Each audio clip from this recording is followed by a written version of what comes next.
லூக்கா 21:24 புறஜாதியாரின் காலம் நிறைவேறும் வரைக்கும் எருசலேம் புறஜாதியாரால் மிதிக்கப்படும் என்று ஆண்டவர் கூறினார். புறஜாதியாரின் காலம் என்று இங்கே குறிக்கப்படும் காலம்தான் இறையியல் அடிப்படையில் சபையின் காலம் எனவும் கிருபையின் காலம் எனவும் சுட்டப்படுகிறது.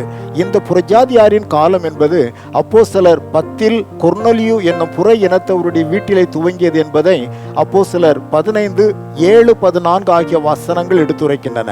1948 விழுந்து போன தாவீதின் கூடாரமாகிய யூத மக்கள் மீண்டும் தங்கள் நாடு திரும்பியிருந்தாலும் சபை பூமியிலிருந்து எடுத்துக்கொள்ளப்பட்டு கிறிஸ்துவிடம் சேர்க்கப்படும் வரையிலும் இந்த காலம் புறஜாதியாரின் காலம் என்றே கணிக்கப்படுகிறது. எனவே இந்த காலம் புற இனத்தவரின் இரட்சணிய காலம் என்பதால் எங்கும் உள்ள எல்லா மனிதரும் மனம் திரும்பி இயேசு கிறிஸ்துவாகிய உலக இரட்சகரை ஏற்றுக்கொள்ள வேண்டுமென தேவன் விரும்புகிறார் என அப்போஸ்தலர் 17:30 தெரிவிக்கிறது. நீங்கள் இயேசுவை ஏற்றுக்கொண்டிருக்கிறீர்களா?